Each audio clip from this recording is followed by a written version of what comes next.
Y vamos a ver pues los mejores y peores reyes visigodos. Tengo aquí la lista preparada de 37 reyes. Empezamos por Alarico. Alarico, pues, ¿qué logros tuvo? Alarico tuvo de logros que pues reunió el mayor ejército visigodo de la historia. Creo que no sé si en su pico llegó a unas 200.000 personas o así, se calcula. Y saqueó Roma. O sea, logros bastante interesantes, ¿no? Pero, como fracasos, pues no cumplió su ambición de ser el hombre que gobernase de facto la parte occidental del Imperio Romano. No cumplió su sueño de asentar a los visigodos en África.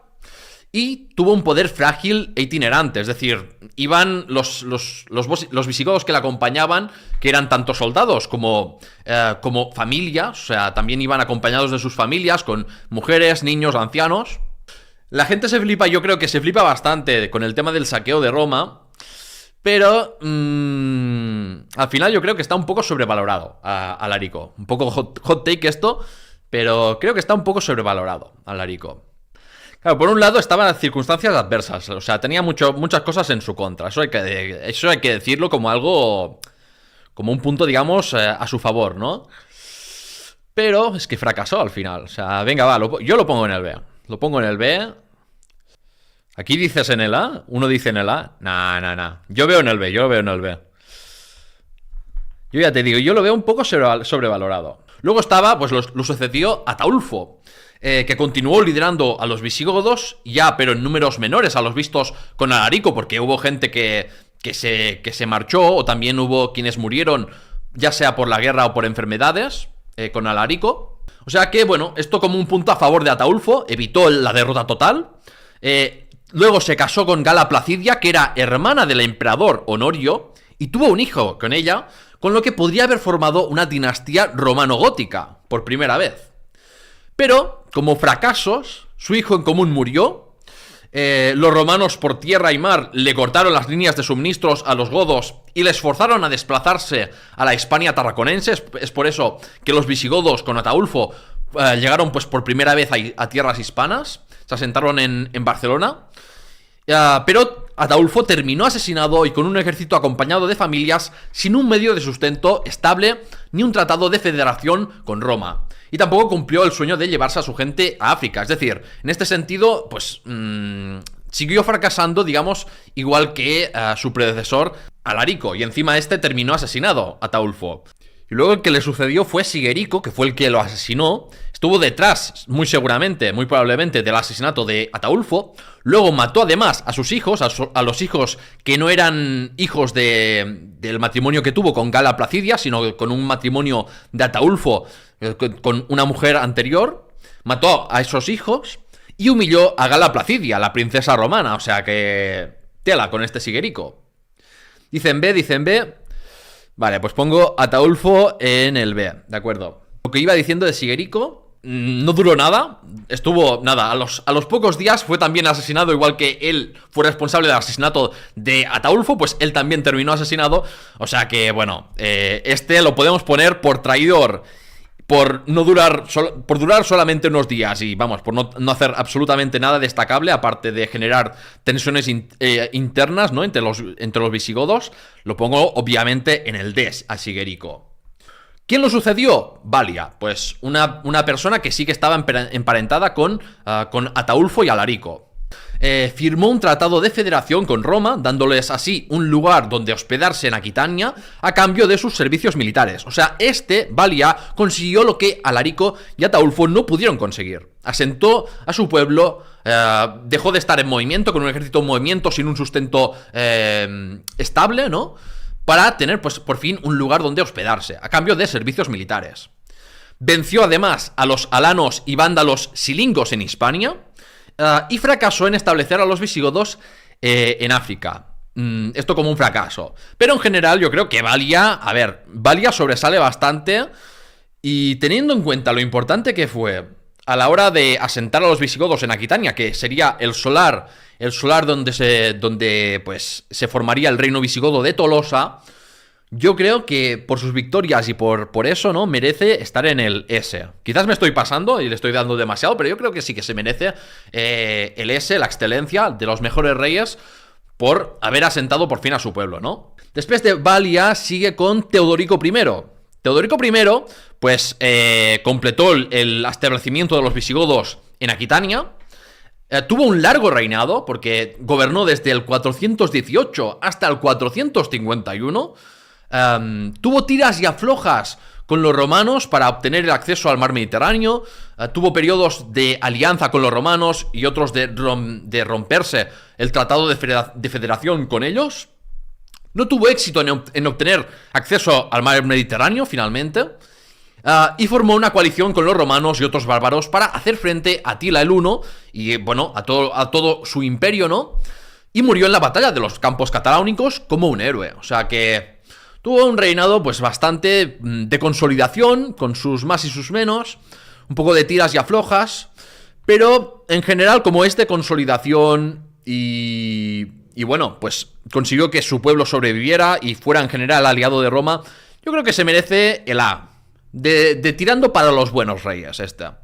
Luego tenemos a Turismundo, que luchó en la batalla de los Campos Cataláunicos, igual que su padre, y fue proclamado rey allí mismo.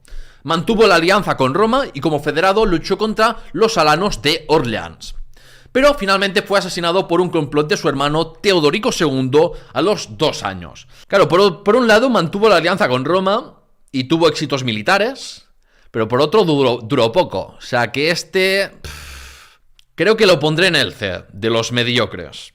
Luego, después de Turismundo, viene Teodorico II, que luchó contra los vagaudas en la Galia al servicio de Roma.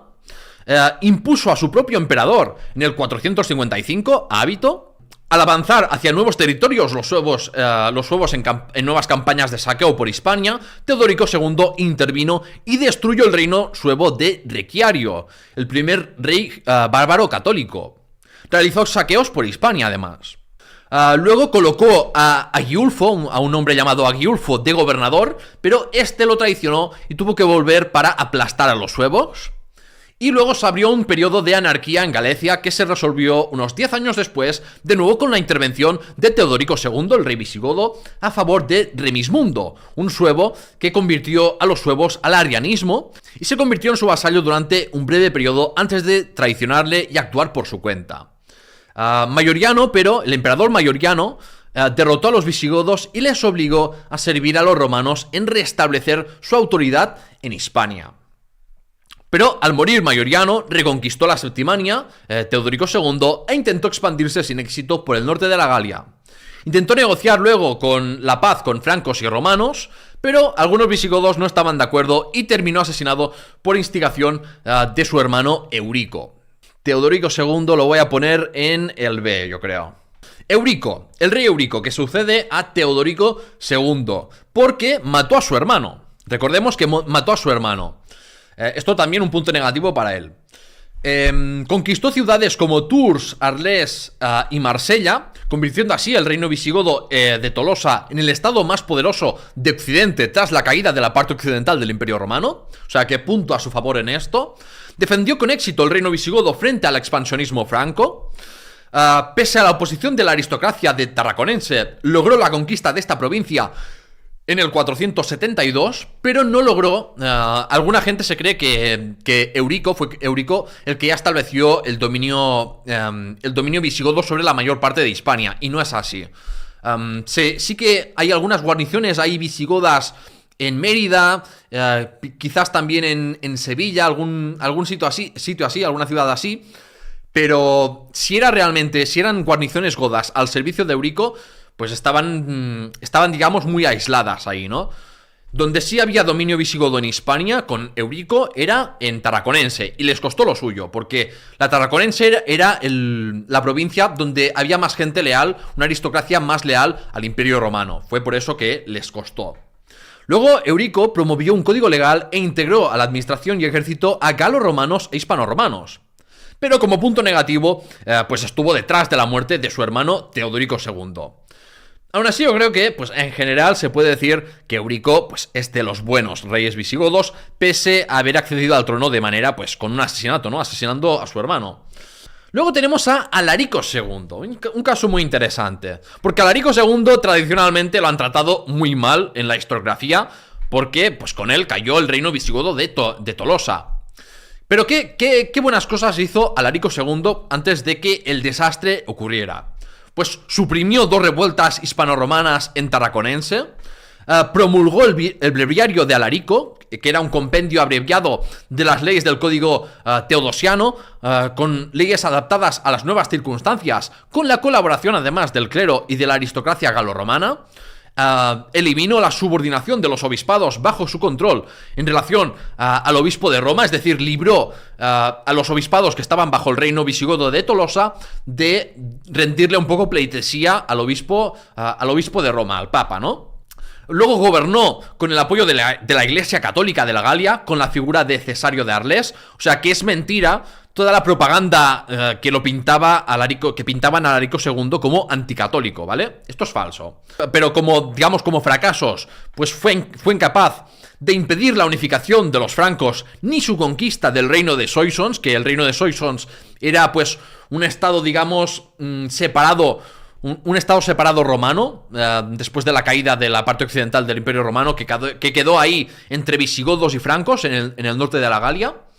No concentró todas sus fuerzas al presentar batalla frente a los francos, ni eligió bien el terreno para librar la que sería la batalla de Bouillé. O sea que eso fue un fallo suyo. No reunió a todas las tropas godas y encima dividió sus fuerzas. Y terminó muerto por Clodoveo en batalla, por el rey Clodoveo, que era el rey de los francos. Y eso produjo la desbandada de los visigodos y la caída del reino visigodo de Tolosa. O sea que al final fue desastroso, ¿no? Por este fracaso militar. Así que bueno, ¿cómo clasificamos a Alarico II? Yo creo que Alarico II ha sido demasiado denostado por la historiografía. Venga, va, lo pongo en el C, no me voy a pasar de generoso, pero no lo voy a poner en el D porque yo creo que eso es pasarse, porque eso es obviar todas las cosas buenas que hizo antes de la batalla de Bouillé. Ahora mismo se ha terminado pues el reino visigodo de Tolosa. Ahora vamos a la etapa de transición entre el reino visigodo de Tolosa y el de Toledo, que es lo que se conoce como el intermedio ostrogodo, ¿de acuerdo? ¿Quién se hizo cargo de la situación cuando cayó pues el reino visigodo de Tolosa? Pues Gesaleico. Gesaleico era el hijo bastardo de Alarico II. Porque el hijo legítimo de Alarico II pues tenía creo que solo 5 años. O sea que no tenía ningún sentido. Se necesitaba alguien capaz de poder dar un liderazgo militar. Y ese fue pues el rol que tuvo Gesaleico. Retiró a los visigodos a Septimania, donde estaba la mayor parte del tesoro real. Fue derrotado por los burgundios y fracasó en impedir el saqueo de la ciudad de Narbona. Arles y Carcasona aguantaron las embestidas francas y burgundias y con la ayuda ostrogoda pues pudieron salvar el dominio visigodo sobre Septimania y partes de Hispania. El rey ostrogodo Teodorico el Grande pues quiso apoyar los derechos dinásticos del hijo legítimo de Alarico II y por eso se puso en contra de Gesaleico, ¿no? Luego Gesaleico buscó refugio en el reino vándalo, lo terminó, digamos, perdiendo, eso no llevó a nada. Y luego pues volvió a intentar por su cuenta recuperar el trono visigodo con el apoyo franco, pero también fracasó al final, ¿no? Y murió, fue asesinado. ¿Es verdad que lo tuvo muy chungo? Sí, heredó una situación muy, muy, muy complicada en que el reino visigodo estuvo a punto de derrumbarse. Pero, a ver, la verdad es que todo el rato tuvo fracasos militares y si no hubiera sido por la intervención ostrogoda, pues al final el reino visigodo habría caído totalmente y seguramente los visigodos hubieran terminado integrados en el reino de los francos. Gesaleico, por mucho que sí, que heredase una mala situación, lo tengo que clasificar como D, como de los peores reyes visigodos. ¿Quién más tenemos? Pues ahora sí tenemos a Teodorico el Grande, el rey también de los ostrogodos de Italia.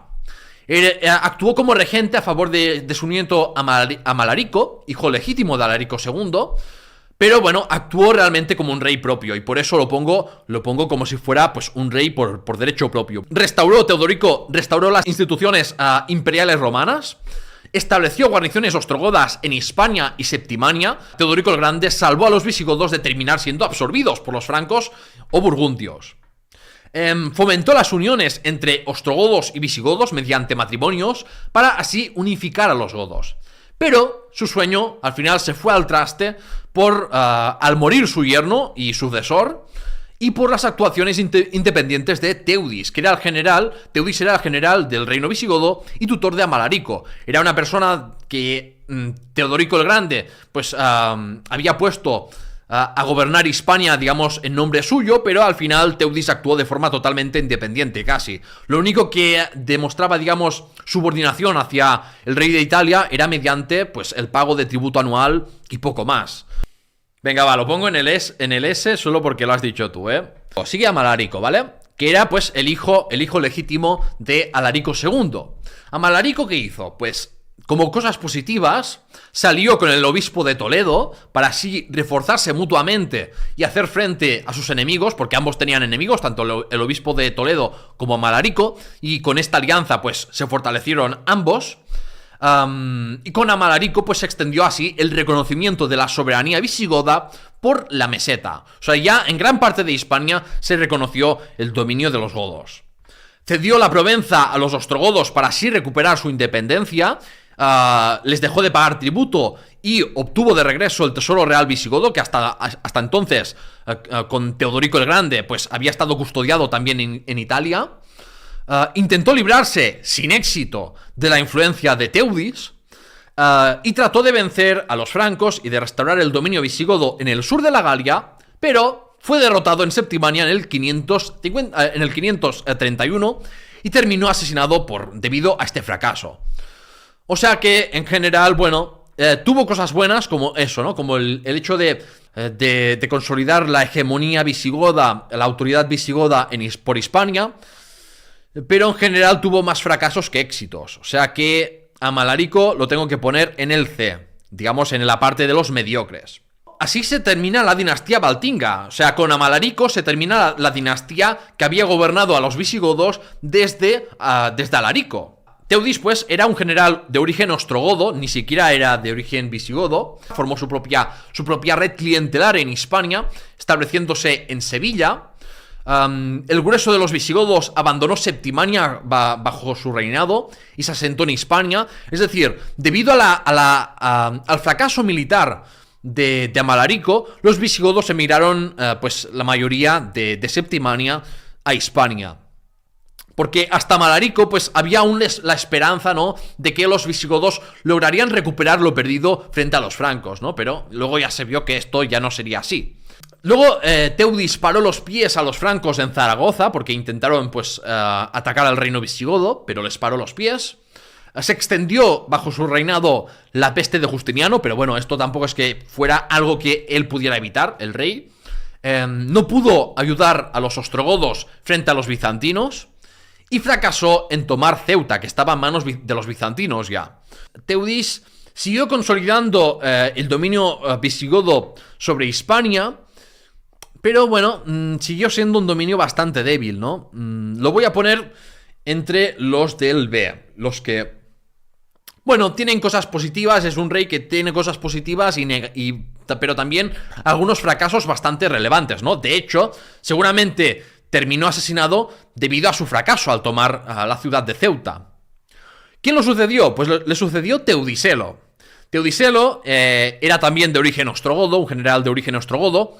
Fue el general que, al servicio de Teudis, obligó a los francos a levantar su asedio sobre Zaragoza. O sea, que esto, aunque esto no ocurriese durante su reinado, es algo positivo a tener en cuenta. Y la cosa realmente más relevante de su reinado, de su corto reinado, porque solo duró un año de reinado, fue que teóricamente, en principio, se especula que se acostó con muchas esposas de notables visigodos y por eso fue asesinado. Fue asesinado por ello en Sevilla. Tuvo un reinado corto, pero bueno, que le quiten lo bailado, ¿no? Al acostarse con tantas esposas de notables visigodos. Ya, solo por la gracia esta, la verdad es que yo solo por esto lo pongo en el S, tío. Es que es un puto chat el Teudiselo, no me digas que no. Con Teudiselo se termina el intermedio ostrogodo, es decir, el periodo en que gobernaban, pues, o reyes, o regentes, o generales de origen ostrogodo. Pero luego ya pasamos a Agila. El reinado de Agila, pues, es que es todo fracasos, la verdad. Hubo una pérdida de control territorial de los visigodos sobre Hispania. Luego se topó con que esto ya no era culpa suya, la verdad, pero bueno, hay que decirlo. Durante su reinado, pues hubo un periodo global de gran sequía. De hecho, hubo una gran sequía global por erupciones volcánicas entre los años 540 y 570, con hasta Leovigildo. O sea que, bueno, fueron años realmente complicados para los visigodos y para todo el mundo en general, por esta gran sequía. Luego, Agila perdió frente a los cordobeses. O sea, ni siquiera ante los francos o algún ejército así más organizado. No, frente a los cordobeses. Que vete tú a saber qué fuerza militar tendrían. La ciudad de Córdoba era básicamente independiente, tenía una aristocracia independiente. Perdió en esta batalla que perdió contra los cordobeses, perdió además a un hijo y parte del tesoro real visigodo, que fue a parar, pues, no sé, entre la gente de Córdoba. Se rebeló además, por estos fracasos al final, se rebeló Atanagildo en la Bética, en lo que es hoy en día Andalucía, y se abrió paso a una guerra civil. Y pues Agila terminó asesinado al ganar Atanagildo el apoyo de los bizantinos y temerse que correrían los visigodos la misma suerte que sus primos ostrogodos. O sea que, como digo, el reinado de Agila fueron, vamos, todo fueron fracasos. O sea que no hay otra forma que valorarlo sino como una D, como de los peores reyes visigodos. Luego, después de Agila, viene, pues como digo, Atanagildo, que fue el que salió vencedor de la guerra civil visigoda por el apoyo que tenía de los bizantinos. Atanagildo estableció la sede regia en Toledo. O sea que fue con él, digamos que se empieza el periodo del reino visigodo de Toledo, porque se fija la sede regia ahí. Luego se casó a dos hijas suyas y de Osvinta, de la reina Osvinta, con reyes francos. O sea, tuvo una política exterior activa para mantener buenas relaciones con Francia, ¿no? Con los francos. Y luego, pues como digo, salió con una potencia extranjera muy poderosa y en ascenso, el Imperio Bizantino de Justiniano, acordando la cesión de partes del territorio del sur de Hispania. Es decir, que accedió al trono visigodo, pues por la traición, ¿no? Por la traición, por conspirar con potencias extranjeras. Como no tuvo un reinado realmente muy destacable, con cosas muy destacables, y conspiró con potencias extranjeras para conseguir el poder, yo lo clasifico como D, como de los peores reyes visigodos. Luego tenemos a Liuba. Liuba, ¿qué hizo? Realmente no hizo mucho, aparte del hecho de asociar al trono a Leovigildo.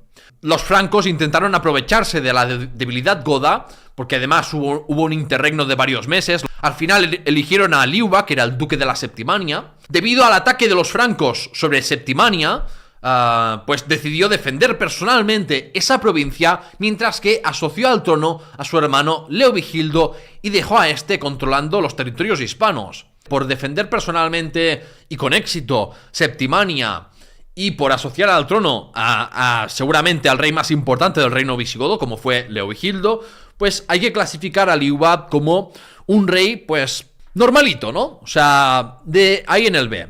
Por fin, chavales, llega Leovigildo, que seguramente para muchos, pues, el mejor rey de los visigodos, ¿no? Leovigildo, ¿qué hizo? Cosas buenas que hizo Leovigildo. Se casó con Goswinta, que era la reina viuda de Atanagildo, para así mantener la lealtad de la facción de Atanagildo y las buenas relaciones con los francos. Llevó a cabo numerosas campañas de saqueo y de conquista que fortalecieron el debilitado reino visigodo de Toledo. Avasalló al reino suevo antes de conquistarlo. Consolidó la hegemonía visigoda sobre España, así en general. Mantuvo a raya mediante confiscaciones, destierros y ejecuciones aristócratas visigodos desleales, y fortaleció su dinastía pues mediante pues eso, ¿no? Apropiándose de los bienes que había confiscado a desleales. Fundó además Leovigildo ciudades e hizo reformas administrativas. Consiguió suprimir la rebelión de su hijo primogénito Hermenegildo. Pero, ¿qué fracasos tuvo? Bueno, de fracasos, pues tuvo el que no consiguió crear una iglesia nacional que unificase a arrianos y a católicos. Posiblemente estuvo detrás del asesinato de su hijo Hermenegildo y al final no tuvo éxito en prevenir la rebelión de su hijo, lo que había ocasionado pues una grave crisis interna en el reino visigodo de Toledo. Y además, bueno, esto ya no es culpa suya, pero hay que decir que durante el reinado de Leovigildo pues hubo plagas de langostas y hambrunas durante su reinado. Por todos sus logros, a pesar del tema de la rebelión de Hermenegildo, hay que poner a Leovigildo como de los mejores reyes visigodos, y quizás algunos dirían que el mejor, ¿no? ¿Quién lo sucedió? Pues obviamente Recaredo, también uno de los mejores reyes visigodos para muchos. ¿Qué hizo Recaredo? Pues convirtió a los visigodos al catolicismo, uno de los grandes hitos, ¿no? Que se ha visto como de los grandes hitos de la historia de España. Fortaleció la cohesión interna de su reino al hacer esto, ¿no? Al unificar a visigodos e hispanoromanos en una misma religión, al hacer que los visigodos se convirtieran en masa al catolicismo. Suprimió numerosas conspiraciones en su contra, algunas debido pues al tema este del arrianismo, ¿no? Y una rebelión de Septimania que contó con el apoyo del rey franco-burgundio. Y su general Claudio se dice que obtuvo la mayor victoria de los visigodos. Esto según Isidoro de Sevilla. O sea que tuvo éxito también en el plano militar y en el plano de desarticular conspiraciones en su contra, algunos que querían desbaratar sus planes de convertir a los visigodos al catolicismo. No tuvo éxito, pero ni por la vía diplomática ni por la vía militar en arrebatar territorios a los bizantinos, eso es un punto negativo, y dejó un sucesor joven y de débil legitimidad porque su hijo, el hijo que lo sucedió, pues no era un hijo de una madre noble, era hijo de una madre plebeya o incluso servil. Y como digo, pues consiguió con éxito lidiar con el problema religioso Recaredo, o sea que por eso yo creo que merece, sin duda, pues ser de los clasificados de los mejores reyes visigodos con la clasificación de S. Liuba II pues sucedió a Recaredo. Pese a los legados de sus ancestros Leovigildo y Recaredo, que bueno, que habían sido, pues ya veis, de los mejores reyes visigodos, ¿no? Pues tuvo una fuerte oposición interna por su juventud y porque no era de sangre noble por parte de madre. No sabemos exactamente qué estatus tenía la madre de Liuba II, pero se dice que no era noble. Y fracasó en evitar el golpe de estado de Viterico, que le cortó la mano y luego le ejecutó. No voy a ponerlo de los peores, porque yo creo que de los peores lo reservo bastante para traidores, básicamente. Para traidores que han conspirado con potencias extranjeras o que accedieron al trono mediante golpe de estado, pero además luego tuvieron un mal reinado. O sea que solo por eso, aunque el reinado de Liuba II no fue nada destacable, fue mediocre, pues lo pongo en esa categoría, ¿no? La categoría de mediocres, en el C. ¿Quién más? Pues como digo, Viterico tomó el control, sustituyó por golpe de estado a Liuba II, conspiró ya en época de Recaredo y luego contra su hijo Liuba II, ejecutándole, conquistó algunas plazas bizantinas, pero de poca importancia. Si hubiera sido un mejor rey, seguramente hubiera podido conquistar mucho más, aprovechándose de la situación de debilidad de los bizantinos. Terminó además haciendo el ridículo, intentando aliarse con el reino franco de Borgoña, porque intentó casar a una hija suya con un rey franco, pero los burgundios se quedaron con la dote matrimonial que traía la princesa visigoda, y no se casaron, y al final no se produjo el matrimonio. O sea que vamos, hizo el ridículo total. Y luego tuvo que hacer frente a una fuerte oposición interna y terminó asesinado y arrastrado por las calles de Toledo. O sea que, imaginad qué reinado tuvo. A Viterico, vamos, por todos los fracasos que tuvo durante su reinado y por haber accedido al trono con un golpe de estado ejecutando a Liuba II, por todo ello se merece pues ser considerado de los peores reyes visigodos. Categoría D. ¿Quién más le sigue? Le sigue Gundemaro. Este tuvo un reinado corto de 2 años, si no recuerdo mal. Hizo campañas contra la Hispania bizantina y Asturias, unas campañas básicamente más de saqueo que de conquista. Y en un concilio provincial se reconoció a Toledo y no a Cartagena como sede metropolitana de cartaginense. Esto es importante porque fue el primer paso para convertir luego a finales del siglo VII a Toledo de obtener la posición de primado de España, es decir, de ser la sede episcopal superior del resto de sedes episcopales de la península ibérica, por decisión de la monarquía visigoda, ¿no? Porque ahí estaba la sede regia. Así que Gundemaro, bueno, no hizo muchas cosas destacables, pero tampoco nada malo. O sea que lo pongo entre los reyes normalitos. ¿Quién siguió a Gundemaro? Sisebuto, el rey sabio. Sisebuto era pues conocido, como digo, por ser un rey culto y que promovió la cultura, animando, por ejemplo, a Isidoro de Sevilla a escribir sus etimologías, que fue una obra enciclopédica de gran importancia y que estuvo en circulación por toda Europa hasta la Baja Edad Media, hasta el Renacimiento, ¿no? Sisebuto expandió el reino visigodo, arrebatándole plazas importantes, muy importantes, a los bizantinos, como Medina Sidonia o Málaga. No terminó de conquistar todo el territorio bizantino peninsular como gesto magnánimo, porque no le gustaba derramar sangre cristiana ni hacer prisioneros de guerra. Hay que tener en cuenta esto, el contexto de que en Oriente, los persas sasánidas, que obviamente no eran cristianos, eran zoroastristas, los persas en aquella época, pues habían ocupado Jerusalén, la ciudad sagrada. Así que eso seguramente tuvo mucho que ver en la decisión de Sisebuto de no hacer cizaña con los bizantinos en España y de no conquistar todo el territorio bizantino peninsular como seguramente podría haber hecho. Pues promulgó leyes antijudías al buscar la unidad religiosa de su reino. Por ser un rey culto y luego por sus conquistas de plazas bizantinas, como digo, importantes, sobre todo Málaga, solo por eso yo creo que merece ser considerado Sisebuto, pues, de los reyes visigodos de la categoría A, de los buenos, ¿no? Del montón bueno, digamos. ¿Quién sucedió a Sisebuto? Pues Recaredo II, su hijo. Gobernó solamente durante unos días o unas semanas, no lo tengo muy claro, pero tuvo un reinado de menos de un año, y no logró hacer nada destacable, porque murió seguramente asesinado como su padre, seguramente por envenenamiento. Lo pongo en la categoría de reyes mediocres porque tampoco hizo nada malo, ¿no? Sucedió a Recaredo II Suintila. ¿Qué consiguió Suintila? Pues antes de reinar ya fue un notable militar. Consiguió victorias en el norte peninsular y contra los bizantinos. Consiguió la rendición incondicional de bandas de vascones que atacaron la Tarraconense. Conquistó Cartagena, el último bastión bizantino en la península, y la destruyó y quemó hasta sus cimientos. O sea, la ciudad de Cartagena, en Murcia, fue totalmente arrasada por Suintila. Se ha podido comprobar esto tanto por las fuentes textuales como por las fuentes arqueológicas. Y Cartagena siguió sin estar ocupada, hasta el siglo IX o X.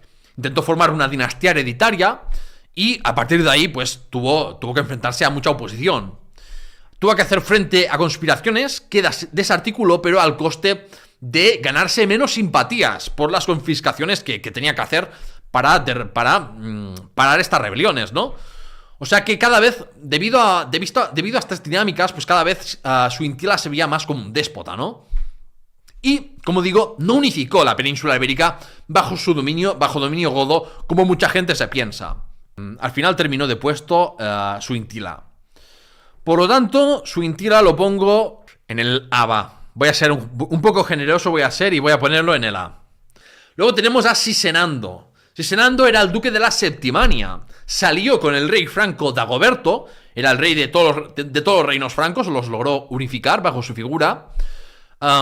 Y bueno, pues Sisenando se rebeló contra Suintila, con el apoyo, como digo, del rey franco Dagoberto, a cambio de darle una notoria cantidad de oro del reino del tesoro visigodo. Luego, bueno, tuvo éxito Sisenando en deponer a Suintila, como hemos visto antes.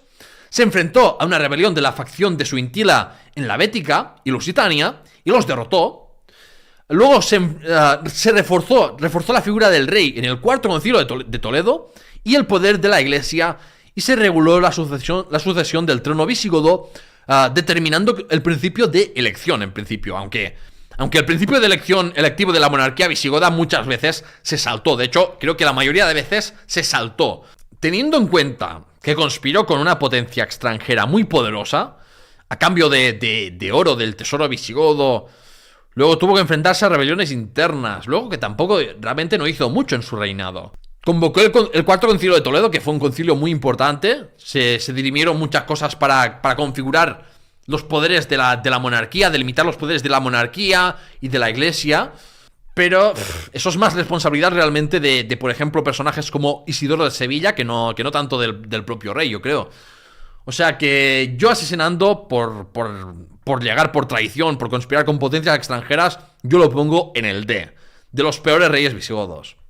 Luego tenemos a Chintila. Fue un rey presumiblemente elegido, presumiblemente, realmente no lo sabemos, pero debió contar con pocos apoyos, porque siempre temió por su posición de rey y por su vida, y la de sus seguidores además. Por eso en los concilios de Toledo que promovió, que convocó, pues promovió cláusulas para proteger su posición y propiedades, y las de sus seguidores también. Hubo quienes conspiraron contra él, también desde el extranjero, y tomó nuevas medidas contra el judaísmo. O sea que Chintila, realmente un rey mediocre. No lo pongo de los peores, porque al menos no llegó al trono de forma ilegítima, pero tampoco hizo nada especial. Tulga era el joven hijo de Chintila, también con pocos apoyos igual que su padre. No se sabe si accedió al trono por elección o por asociación al trono. No tuvo logros destacables en sus 3 años de reinado y fue depuesto y obligado a tomar los votos religiosos por Chindasvinto. ¿Cómo hay que clasificar a Tulga? Pues también como un rey mediocre, al final... Luego tenemos al viejo Chindasvinto de 79 años cuando llegó a deponer a Tulga. O sea, un rey anciano realmente, pero muy enérgico aún así. Chindasvinto ejecutó y confiscó las propiedades de cientos de aristócratas y forzó el exilio de otros tantos. Endureció las leyes contra todo aquel que se opusiera al rey, incluyendo clérigos. Hizo generosas donaciones a sus seguidores y a la iglesia, debido a que hizo tantas confiscaciones de propiedades, que pudo ser generoso al donar propiedades. Asoció al trono a su hijo Recesvinto. Introdujo muchas reformas legislativas y promovió la compilación del código legal que terminó luego su hijo, el Liber Iudiciorum. Y por su autoritarismo tiránico generó mucho resentimiento entre amplios sectores de la nobleza y el clero. Y ese problema tuvo que lidiar con él su hijo Recesvinto, su sucesor. Lo pongo en el A porque fue un rey importante más que nada, Luego Recesvinto tuvo que enfrentarse a la rebelión de Froya, de un noble llamado Froya, apoyada por vascones, por bandas de vascones. Se alzaron voces críticas por las políticas autoritarias de Chindasvinto y pidieron la restitución de propiedades y posiciones de sus represaliados, y Recesvinto pues tuvo que adoptar una actitud conciliatoria con amnistías, otorgando amnistías, restituyendo propiedades que había confiscado su padre, y mantuvo pues un reinado pacífico durante cerca de 20 años. Y luego aparte el tema del Liber Iudiciorum, que esto me he olvidado. Promovió el Liber Iudiciorum, un nuevo código legal, ¿no? Claro, por el Liber Iudiciorum me darían ganas de clasificarlo en el A. Pero no, lo voy a poner en el B, porque bueno, al final tampoco es mucho culpa suya, porque como digo, básicamente heredó los problemas de su padre, que su padre había creado. Luego, ¿quién lo sucedió? Pues Bamba, porque Recesvinto no tuvo hijos, o sea que la sucesión, esta sucesión sí que fue electiva con Bamba, accedió al trono por elección, venció en una semana a bandas de vascones y reprimió la rebelión de Paulo con gran destreza.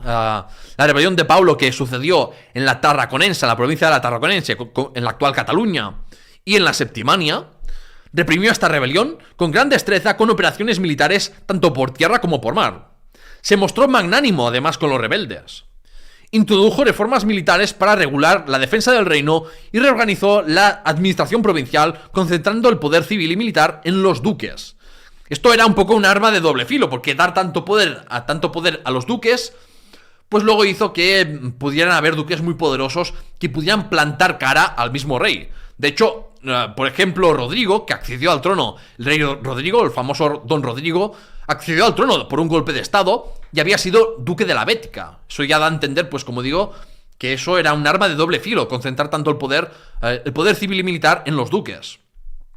Luego puso freno en el crecimiento del patrimonio de la iglesia porque la iglesia había hecho apropiaciones de tierra indebidas, o había promovido, por ejemplo, el matrimonio entre siervos de la iglesia y personas libres para así heredar sus propiedades y tener más siervos. O sea que muy pillina la iglesia, esto poco se habla. Y bueno, Bamba pues fue un rey fuerte, moderado y justo. Lo único negativo de su reinado es que no pudo evitar ser drogado, y los conspiradores que quisieron deponerlo, incluso matarlo, pues lo tonsuraron y lo encerraron en un monasterio en el 680, donde pasó el resto de sus años de vida, que creo que tuvo 7 u 8 más años por delante, ¿no? ¿Cómo clasificó a Bamba? Pues en general fue muy buen rey, tanto en el plano militar como el político. O sea que yo a Bamba voy a ser generoso y lo voy a poner en el S, de los mejores reyes visigodos. Luego lo sucedió Hervigio. Había envenenado a Bamba, fue de los conspiradores que envenenó a Bamba, y consiguió que este firmase un documento reconociéndole como heredero, y contó con el apoyo del obispo Julián de Toledo en la conspiración. Derogó algunas medidas que limitaban el poder de la iglesia que instauró Bamba, y devolvió propiedades a los que participaron en la rebelión de Paulo y los que fueron perseguidos por Chindasviento. O sea que tuvo una política básicamente de ceder más el poder a aristócratas represaliados y a la iglesia. Promulgó una nueva edición del Liber Judiciorum. Tuvo miedo de que su familia sufriera de represalias si perdía el trono. Y durante su reinado pues hubo malas cosechas y hambrunas durante su reinado, como digo, y tuvo que condonar impuestos. Y además lanzó una persecución feroz contra los judíos y criptojudíos por temerse la llegada del juicio final. Por una serie de eclipses, y porque en Oriente pues ya se estaban produciendo las conquistas árabes, estaban cayendo en manos de los árabes provincias de los sasánidas y de los bizantinos. O sea que se temía la llegada del juicio final a finales del reino visigodo, ¿no? El de Hervigio fue un reinado malo. Y por eso lo clasifico como... voy a ponerlo de los peores reyes visigodos en el D, porque accedió al trono además de forma ilegítima, conspirando contra un rey que fue bueno como Bamba. O sea que lo tengo que poner como de los peores. Luego tenemos a Égica. Égica fue nombrado por Hervigio como heredero, y Égica había sido pues yerno y sobrino de Bamba además. O sea que digamos que hubo un intento de conciliar un poco con Égica, hubo un intento de conciliar las facciones de Hervigio y de Bamba. Égica persiguió a la familia de Hervigio, y eso provocó una conspiración que involucraba al obispo de Toledo contra él. Asoció al trono a su hijo Vitiza tras la purga de la facción hervigiana, porque logró someter a los conspiradores. Tras primero adoptar medidas para crear incentivos para la conversión de los judíos, luego, al cabo de un año de dar esos incentivos económicos y sociales y legales a los judíos para que se convirtieran al cristianismo, pues luego les acusó a los judíos del reino de conspirar contra él y contra la iglesia junto a judíos de ultramar, judíos del extranjero. Así que llevó a cabo una persecución aún más feroz que la de Hervigio contra los judíos y criptojudíos, salvo por la numerosa comunidad judía de Septimania, porque en Septimania había muchos judíos, así que era imposible ir contra ellos. Hizo que los judíos fuesen siervos del fisco, separó a padres e hijos y confiscó sus propiedades para beneficio del Estado y de los fieles de Égica. O sea que también, aparte de un tema ideológico contra los judíos, también tuvo que ver un tema de que el Estado visigodo, la monarquía visigoda, estaba débil y necesitaba un poco de nuevos recursos. Y confiscando las propiedades de los judíos y convirtiéndoles en siervos del fisco, pues claro, fortalecía la monarquía. No lo pondría de los peores, pero lo pondría, vamos, de los mediocres, al menos. De los mediocres. Luego pues tenemos a Vitiza, al tan denostado Vitiza, al pobre. Sucedió a su padre sin elección en principio. Sí, fue asociado al trono por su padre Égica. Se reconcilió con la facción hervigiana y los perseguidos por su padre, devolviendo cargos y propiedades. O sea, de nuevo tuvo que llevar a cabo una política conciliatoria, un poco como había tenido que hacer Recesvinto por las confiscaciones que había hecho su padre Quintasvinto. Durante el reinado de Witiza hubo numerosas hambrunas en varios años de su reinado y murió en circunstancias inciertas, pero posiblemente asesinado por un golpe de estado de Rodrigo, duque de la Bética. Las fuentes más próximas a los hechos, como por ejemplo la crónica mozárabe del 754, veía al rey Witiza, el que escribió la crónica mozárabe, como pues un rey en general bastante bueno, a pesar de las hambrunas que hubo durante su reinado. Pero bueno, eso realmente era una cosa que poco podía controlar el rey Witiza, porque se debía a sequía a nivel mediterráneo, a nivel global. Por lo tanto había malas cosechas, o sea que eso es algo que no podía controlar Witiza. Y voy a clasificar a Witiza como B, como rey normalito, con sus cosas buenas y sus cosas malas, ¿de acuerdo? No voy a ponerle a parir como si fuera ahí el peor rey de la historia, como decían las crónicas asturianas, que lo pintaban como un rey malvado. No tanto a Witiza en sí, sino a la familia de Witiza, ¿no? A los que quedaron después de su muerte. Vamos a hablar de Rodrigo, ya vamos a los últimos reyes visigodos. O sea, aquí accedió al poder mediante una usurpación, y esa usurpación Rodrigo había sido el duque de la Bética, y con esa usurpación hizo que el reino visigodo de Toledo quedase dividido justo en el peor momento de todos, que era cuando se iba a producir la conquista musulmana de España. Claro, obviamente los visigodos en aquella época no lo sabían eso, pero sí que es cierto que sí que debían saber que los árabes habían terminado de conquistar el Magreb, el actual Marruecos. O sea que no era muy buena idea dividir así, que el reino estuviera en una guerra civil, estuviera en una crisis interna grave en esos momentos, ¿no? Y eso es culpa de Rodrigo, de usurpar el trono. ¿Qué partes del reino quedaron en manos de Rodrigo? Pues la Bética, porque había sido duque de la Bética, obviamente, Lusitania y seguramente la cartaginense. Ahí esa parte está un poco más difusa, pero sí, la Bética y Lusitania principalmente. Ahí se han encontrado monedas de Rodrigo. Mientras que la tarraconense y narbonense, las provincias orientales del reino visigodo, terminaron en manos de un tal Agila II.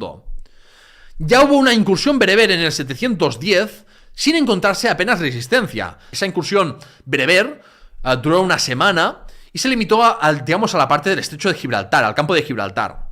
Luchó contra los vascones, que quizás apoyaban a Agila II, antes de tener que dirigirse corriendo al sur contra Tarik ibn Ziyad. Claro, en la batalla de Guadalete, las alas viticianas desertaron, quizás porque habían pactado antes de la batalla con Tarik, aunque los viticianos no pactaron con los bereberes antes de que estos desembarcaran en la península ibérica. O sea, es falso eso de que los viticianos hubieran llamado a los musulmanes a conquistar, a venir a intervenir en la península contra Rodrigo. Es mentira eso.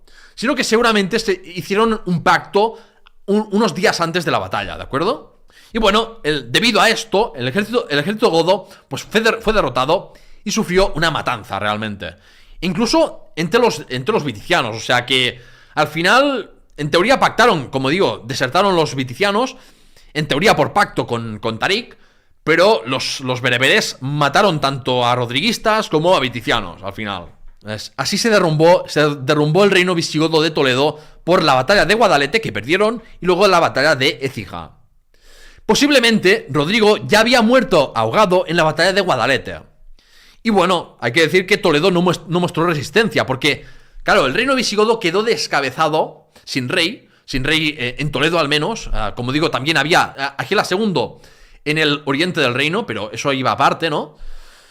Pero vamos, Rodrigo, como digo, fracasó en el plano militar, en el plano político, porque dividió el reino, porque accedió al trono por un golpe de estado contra Witiza.